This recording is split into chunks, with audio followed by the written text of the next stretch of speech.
Strat fans, it's me, Colonel Strat, the Strategy Extraordinaire here, and today we're going back to Warhammer Galdius with covering one of my favorite factions for the game, the Astra Militarum. Now, the Astra Militarum, otherwise known as my favorite, the Imperial Guard, they have a very hard initial challenge. They have billions of men, which means they have inexpensive ranged infantry, but they're susceptible to morale problems. They sometimes lack the heavy punch, but they do have heavily armored vehicles that have many upgrades and different, you can personalize them with the situation. They have thundering artillery, which it's extremely long range, so you can snipe enemies from across the map. They do have Imperial bastions. They can build defensive fortifications and pretty gatekeep the enemy from advancing.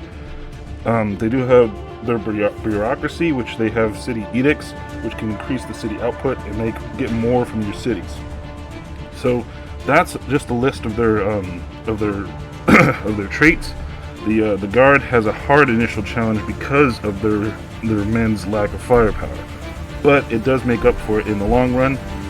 So today I'm going to show you a guide on how to initially start with the Imperial Guard, the best site to choose for your first city, what resources you should you should try to consolidate, and then of course I'm going to show an end tier, how you should look towards the end of the game, so that you can kind of tailor towards it. But of course this is all subject to my opinion, so it's just how I prefer to play the game and how I see it as the best way to play the guard, especially if you have a hard challenge. You're going to suck at the beginning, but once you get your heavy hitting artillery and your heavily armored vehicles, you're going to really be able to destroy certain races like the Necrons, the Tau, Space Marines, even Chaos Space Marines. Give them some trouble. Tyranids, not so much I've seen. Orcs, not really that much either. But again, they lack strong infantry in the beginning. So, that's pretty much the gist of it. So let's get into a campaign and I'll show you what their initial start looks like. Few worlds were as pristine as Gladius Prime, or so well located. Soon after its discovery, it grew into a rich imperial world. Then the orcs landed, and it burned. We, the men and women of the Astra Militarum, answered the call to battle the green-skinned menace. Yet we died side by side with the orcs when the warp storms hit and the Necrons awoke. Whoever our foe, we will reclaim this world and its ancient riches, or we will die trying. For mankind, and for the God Emperor. Mankind.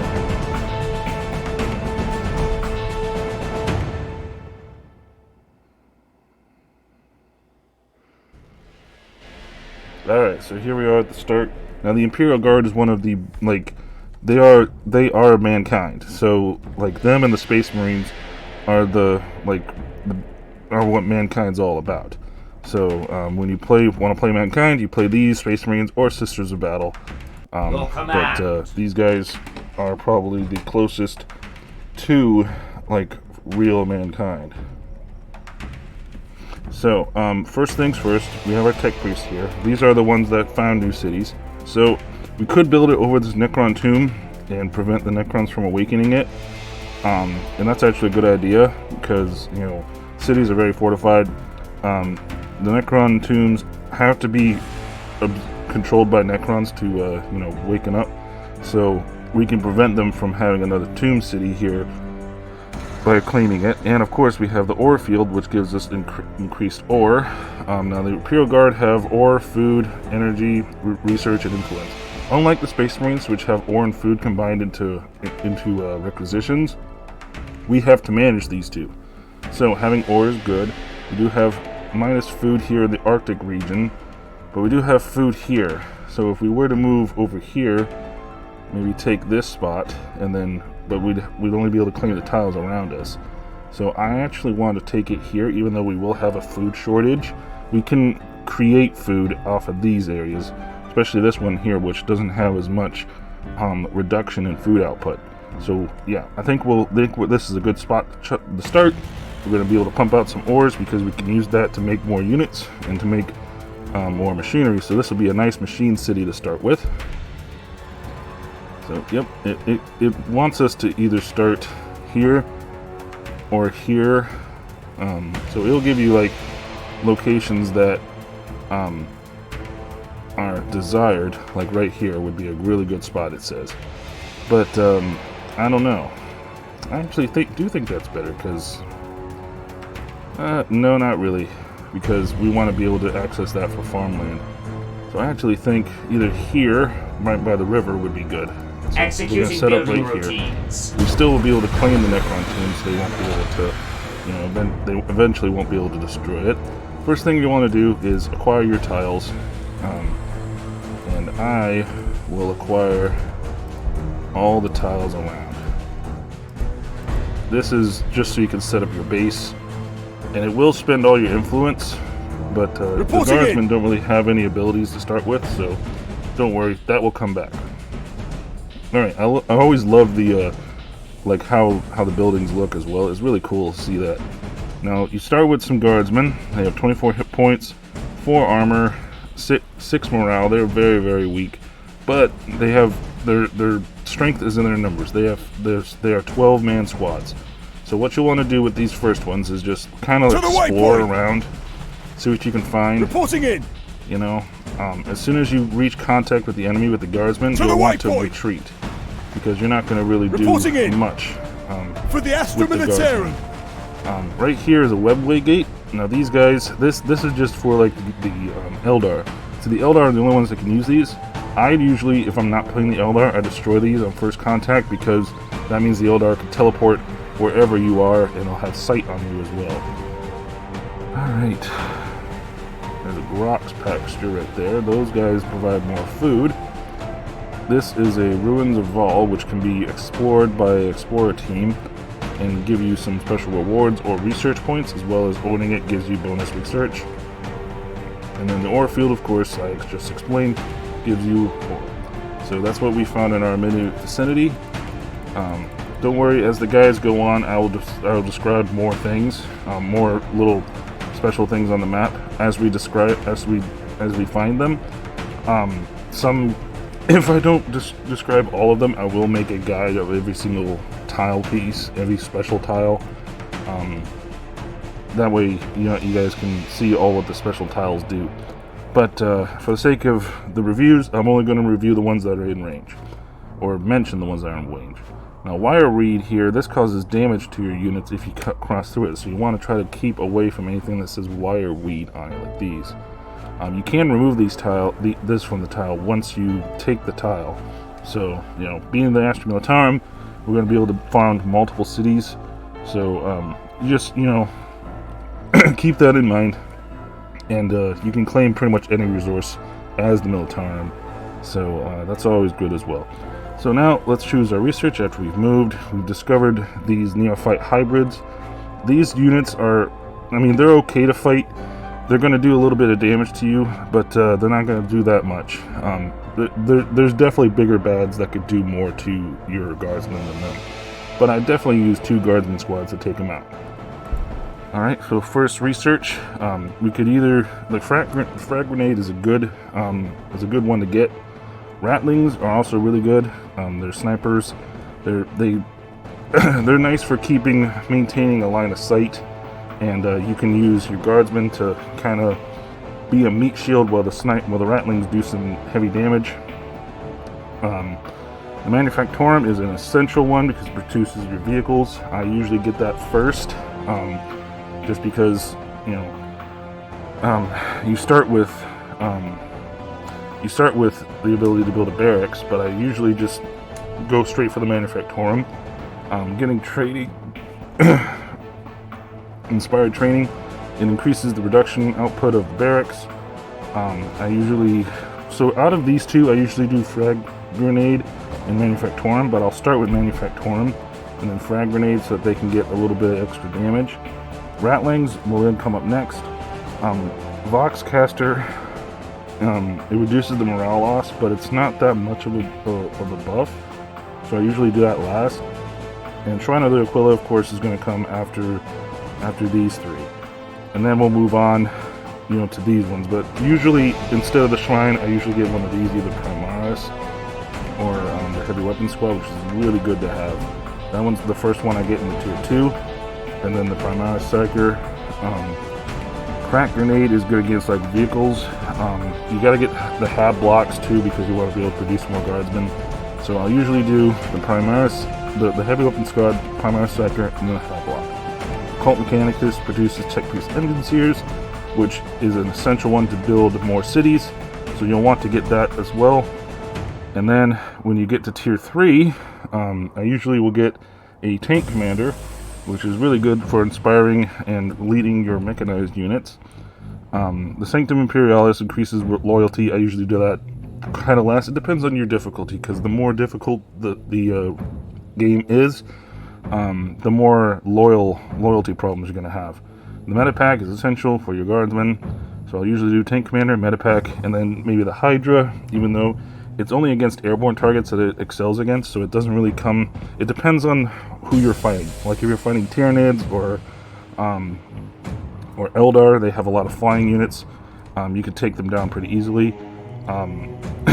Awaken the Machine is always a good one to get, because you get the tech priests. They can boost your vehicle damage, and then of course this is a nice edict to have, but I usually will get that last. But what I'll get for the tier 3 would be the Tank Commander, Metapack, and the Hydra. And then when we move on to tier 4, the first one I'll get is the Imperial Bastion. That way we can start constructing defenses around and start gating off the enemy. And then I'll get the Tempestus Scions, which is our elite infantry unit. The substructure extension just increases the tile acquisition radius of cities, so you can acquire more tiles for the cities. The Labor Corps constructs new buildings as well as generates food and research. The Hotshot Power Packs increase the armor penetration of blast weapons, which is good, but it doesn't buff it that much, I've seen. The Devil Dog is an armor melting cannon, so that one's essential as well, because it's good against heavily armored targets. So for the tier 4, I do first the Imperial Bastion, then the Tempestuous Scions, then the Devil Dog, and then probably go back to get the Substructure Extension. And then we move on to tier 5. Tier 5, the holy grail of the Imperials is here, the Basilisk Artillery. This is insane. Just like on the tabletop, I had a lot of these guys. They're just able to do so much damage, and they have such a huge range that you have to have them for any Imperial operation. They're going to do so good. So that one is a must-have. You can do extra infantry armor, which increases your armor, but it doesn't do it by that much. The Psyker Coven generates energy and influence, as well as produces Psykers. The Void Shield Generator is really good as well. They grant range and damage reduction to units in the range. And then you can have a heal rate increase for ground vehicles with recovery gear. Breeding licenses just increases the growth rate of the city. So for tier 5, I usually do Basilisk first, absolutely first. The Void Shield Generator, just because it's pretty good. It's a shield generator. It helps to protect. And then I either do, it's a choice between extra infantry armor or Psyker Coven. Psykers are powerful, but they're unpredictable. But the infantry armor is a solid choice, but it's not that much of a buff. So now we move on to tier 6. Tier 6 has the Lemon Rust Battle Tank, your mainstay of tanks in the Imperial Guard, hands down the best. So I always go and get that first. It does have Bulgrins, which are a very heavily melee infantry unit, but they're melee, so they're not going to really have that much survivability compared to your ranged infantry units. But they can keep the enemy bogged down, so they are useful. You can improve your frag casings, which increases your armor penetration of grenade, missile, and blast weapons. Camo netting, which increases the range damage reduction of ground vehicles, which is really good for helping your vehicles. Misfortune grants Word Vein Psychers the ability to curse enemy units so they take increased damage. That was a pretty nice Psyker ability to have. Revelations of the Omnisar increases the research output, which it's good. It's good to increase the research so you can unlock better tiers. But for tier 6, the two standouts are the Lemon Rust and the Bullgwins. The camo netting is really good as well because it helps reduce the range damage of your ground vehicles. They can get more damage off. Or frag casings, one of the two, because they both improve your vehicles even more. And then we get up to tier 7. Tier 7 is when it starts to kind of fall down with good units. Here we don't have any units, we just have a couple abilities. So the Brute Shield increases the damage and damage reduction of Bullgrins, which makes them more durable. The Coven Foci Edict increases the production output of Psyker Covens. The Dozer Blade reduces the movement penalty for tanks in forest and Imperial ruins. Extra vehicle armor increases the armor of vehicles. Smoke launcher allows to launch a smoke screen. And the Void Port building, it produces aircraft as well as generates aura influence. I usually will get the Void Port first when I get here, just so I can produce the more really cool aircraft that you get. And then I'll get either the Dozer Blade or extra vehicle armor, and then the Brute Shield, so I can use my Bullgrins to do more. This makes them more viable of an option of like tying down enemy melee heroes, more than doing like actual damage. They can tie them down, so it serves their role better. So I'd get the Void Port, personally, the extra vehicle armor, then the Dozer Blade, and then the Brute Shield. Then we go on to tier 8, getting close to the end of the tech tree. We have again one new unit, the Thunderbolt, which is a heavy fighter unit. I think it only intercepts enemy air units, so it doesn't actually do any dives or anything. So it's not as good and cool of a unit as the others. It does have an edict that increases the energy output of plasma lasers in the city. Has a relic painting from Manufactorum, increases the Witchfire damage reduction of ground vehicles. The Hammer of Wrath, which grants Scout Sentinels and Bullgrins the ability to perform more devastating attacks. And additional heavy bolters grants Bane Blades, Lehman Russ battle tanks, Rogel Dorn battle tanks, and Valkyries extra heavy bolters. I usually do additional heavy bolters first, followed by Relic Painting, and then the Thunderbolt, just to get me some air superiority.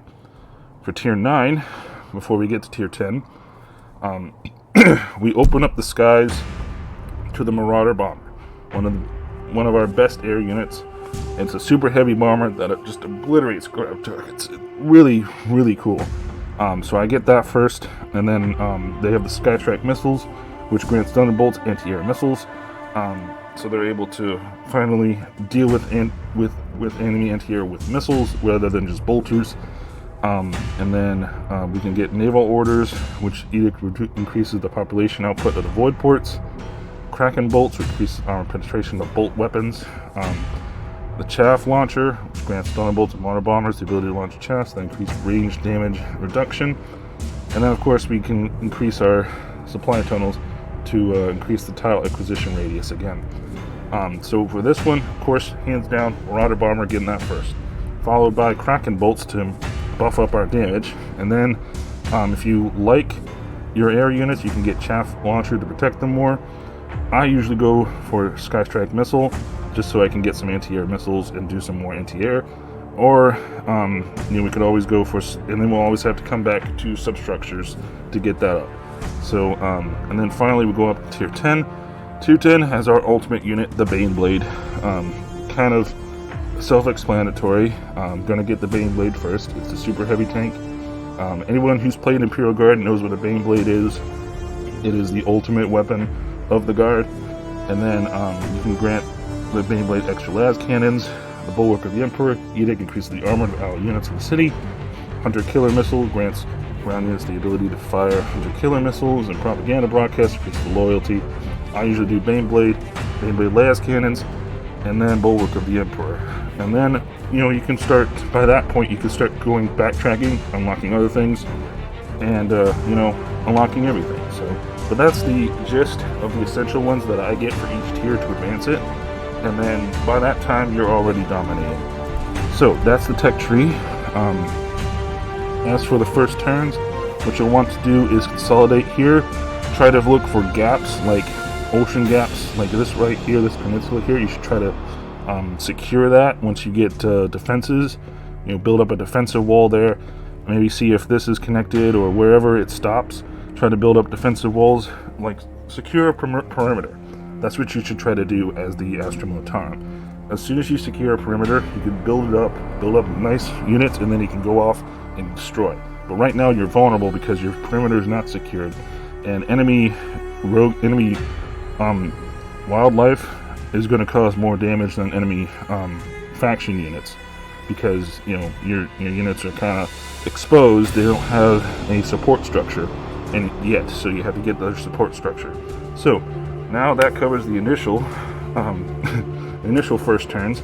I'm going to cycle through some turns, get to close to end tier, where we get to like tier 4 or 5 in the tech tree, and I'll circle right back to you, Strat fans, and then I'll show you what it should look like when you're closer to the end game. So see you in a bit. Alright, and here we are at turn 31. Now I have it set to fast so that I could get to these fast, but anywho, so by the time that you reach, so I'll go to research. By the time you reach tier 6 here, you're pretty much into the end game. You should be trying to build up, you know, see, like I'm trying to build up these cities, like claiming tiles, and claiming as many tiles as possible to form like a ring of, you know, try to form a bastions here, you know, and then you build up these imperial bastions here to try to form like a line to, you know, so we're trying to form, like, trying to secure all this area right here. I've pushed my guys to the brink out here, pushing the enemies back, and I've also built up a void shield generator, and you know, so I'm going to be able to do those to protect the cities and protect the units, keeping them on the front lines, and we're going to slowly push our way through, claiming tiles and connecting our cities together. So by this time, again, you will have gotten the substructure extension, and then, you know, later on we'll get the final supply line one, and we'll finally be able to connect them all together and just slowly push through, uniting them. And now we've started to pump out our basilisks, which are going to have insane range. So like their range, trying to see their range, but yeah, 2 to 6 tiles. So that means they can hit things all the way over here. This thing can hit things all over here. So it's imperative to have those line up behind your troops as they get into position, so that you can cover the line, keep them supplied, and destroy the enemy as they come close, because this does a lot of damage with basilisks do. And as many as you can churn out, that's what I do. And so that's pretty much the gist of what you should be working towards. And I'm doing pretty well now. I've got some engineers out here. I've got some ratlings. I've got my guardsmen. I got my sentinels going around. Of course, I got my weapon teams, and I got my tank commander up here, Psyker, Hydra, to protect against air units. My basilisks are going into position, and I've got a Lord Commissar here, which is going to provide a lot of unique abilities like execution that increases morale, bring it down, focuses on an enemy target, increases armor piercing, and then accuracy for discipline. I'm going to do bring it down, and the execution one, because it increases morale. Always good to have that. Alright, and then of course you're just going to be wanting to focus on claiming tiles, building things up, and just, you know, really, you know, using the Imperial Guard to their best effectiveness for conquering and consolidating the map. So I hope you guys enjoyed this this little guide into the Astra Militarum. I enjoyed making it. Remember, if you like what I do, to you know, like the video, maybe leave a comment down below, maybe check me your sub, and eventually I'll get to all the guides, or all the factions here, and you know, I'll complete it with a review, and you know, that'll be done for the game. So I hope you guys enjoyed this one as much as I did. And remember, as always, Strat fans, to keep it strategic. Colonel out.